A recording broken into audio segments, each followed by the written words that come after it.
Կասեի, որ ընտրությունները ճիշտ արա, կասեի, որ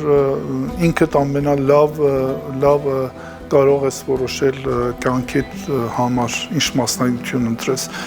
դու քեզ ամենալավն ես, ամենաճիշտը դու ես քեզ ճանաչում, առաջին ինչքան էլ որ խորհուրդ են քեզ տալիս, բայց անպայման ինքդ լսիր քո ներքին ձայնին, դա ամենաճիշտն է։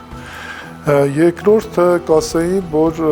չվախենաս երբեք, վախը թուլության նշան է և վախը քեզ շատ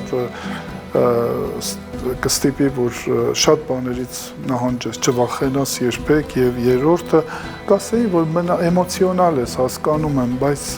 պետք չէ այդքան տրվել էմոցիաներին,